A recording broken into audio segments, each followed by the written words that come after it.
Lil Nas X calls out Tony Hawk, Kanye West changes his name, and Doritos pays a 13-year-old $20,000 for a chip. All of that and a lot more, but first if you could do us a big favor and please tap that like button, we'd really appreciate it. And with that out of the way, let's begin the InformOverload weekly roundup. So if you didn't hear, Tony Hawk has infused his blood into the paintwork of a new series of skateboards, and surprisingly enough, he received almost no backlash at all for this. Now if you remember back in March, Lil Nas X released a pair of custom sneakers that contain blood in the sole of the shoe. Not his blood like Tony did, it was the blood of some employees at the company who collabed on the shoe. Despite this being very clear, Lil Nas X was dragged over the coals by the entire internet for doing this. So now the 21-year-old rapper is speaking out about the double standards. Lil Nas X took to Twitter and said, "Now that Tony Hawk has released skateboards with his blood painted on them and there was no public outrage, are y'all ready to admit y'all were never actually upset over the blood in the shoes and maybe you were mad for some other reason?" Now what many people are saying is that Lil Nas X is missing the real reason people were angry at him. Some believe that it wasn't just the blood in the shoes, but rather him twerking on the devil and then branding his shoes as Satan shoes. The blood was a gnarly surprise for sure, but most people were mad at the promotion of something satanic, not necessarily the blood in the shoe. Teaming up with the company Liquid Death for his collab, Tony wrote in a post of him getting blood drawn and said, "Always read the fine print. Thanks Liquid Death for this rare opportunity, but please be careful with my life force. Looking forward to our future collaborations as long as they don't involve replicants." And so far Tony Hawk has yet to respond to Lil Nas X or speak on any double standards happening here, but if he does, we will be sure to let you know. And either way, I'd love to hear your thoughts on this as well, so don't forget to drop us a comment down below. And while you do that, I'm going to send it over to Mackenzie to find out how a 13-year-old got paid 20 grand for finding a Dorito.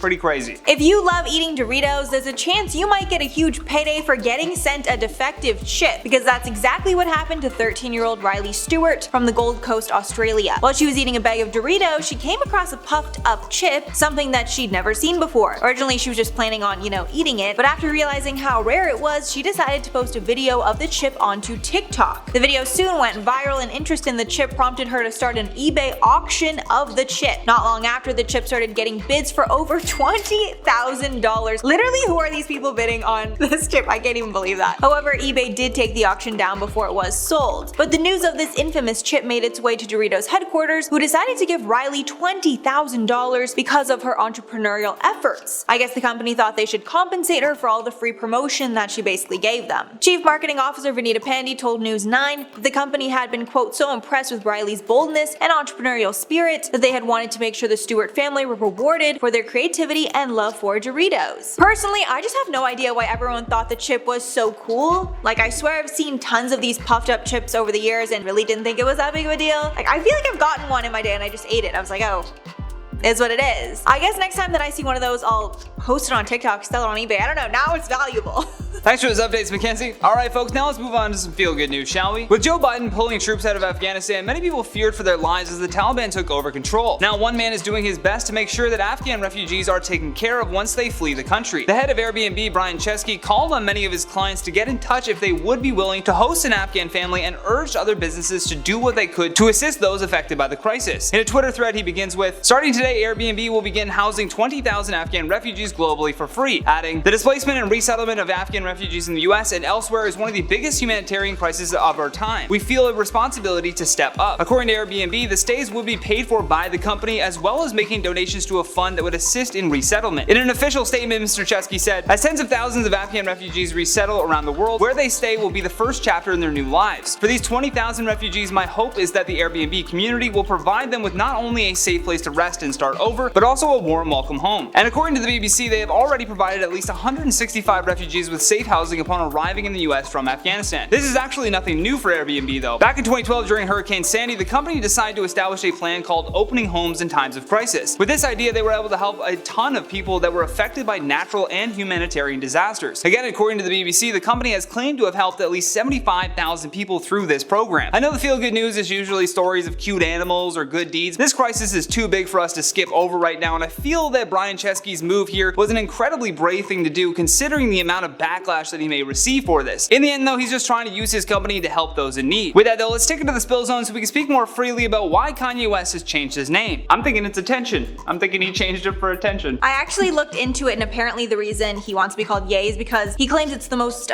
spoken word in the Bible. Ye? I haven't read the Bible, so I don't know, but so that's haven't read the book yet, but I don't exactly know. But yeah, so he just wants to be basically closer to God? I mean, okay. I also would take it as like every time you say his name, you're saying yay. Like it's a positive. You're like, Y-A-Y, yeah. You know, you can't be like, what's up, yay. Like it still even sounds like a positive thing to do, but yeah. I don't know. I think it's the legally changing it for me that's always like. It's literally a short form of his name. It's like taking Samantha and calling yourself Sam. Yeah, that's the equivalent. It's different when it's like a stage name or something. You're like, okay, I get that. You know, maybe you want to be anonymous to the public and then have your private life. But to be known as Kanye West and then change it to just Ye, maybe this is a way around lawsuits. Like I always think. Interesting. I always think that there's something else going on and it's never so cut and dry. It's never so cut and dry. Like, yeah, I just felt like changing it just for the heck of it. To change your name when you're a public figure is so strange. Yeah. He has to change all of his businesses, all of his homes, all of his like everything for a nickname.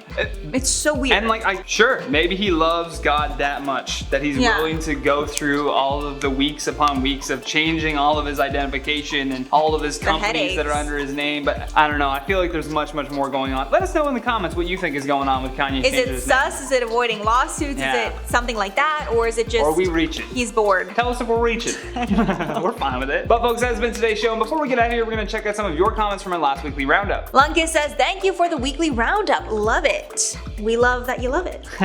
Anytime, Lucas, anytime. Cats Over Brad says, Hero Cat warms my heart. Extra treats for the furry hero. Definitely. Yeah, that cat's gotten tons of treats since then. I'm sure. That redhead chick Nick says, in case anyone needs to hear this today, you have worth. You are worthy of love and you are loved. Have a wonderful day and stay safe out there. Thank you. It's a good, heartwarming, I needed that. message. I've been going through some, I don't even know if, I feel like there's been a weird few weeks for people, so everyone just needs needed this right that. now. Yes. Dean Winchester says, why are influencers allowed to come to the Met Gala? It's crossing over. That's all I'm gonna say. I think it's inevitable. Yeah. It's going to happen. It's influencers, the idea of influencers and celebrities is just gonna become one thing. Public figures, basically. Yeah. This is what they're doing with this event. Especially with the younger generation, people don't care about celebrities. No. Even me. That's I the don't older care about generation celebrities. I only care about influencers. They are my YouTubers, celebrities. yeah. We all have our different idea of what celebrities are. So this merging of the two generations is gonna be a big thing. Yeah. 8-Bit Daydream says, not a fan of Addison, but people need to realize that the celebs we used to see are aging out and it's okay to get new people and influence different things. You don't want to be stagnant. Basically what we just said. I personally love Addison so, I don't even know why. She just seems so genuine and cute and like love her style. Love her so much. You're like, Addison, if you're watching. Addison, I love you.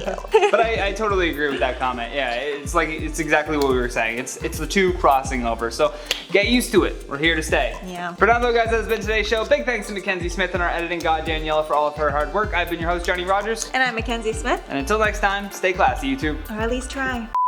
Doritos.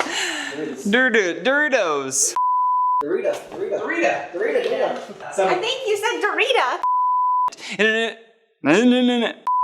Back in 2012 during Hurricane? It's not changing. Sorry, cut you off. That's my bad.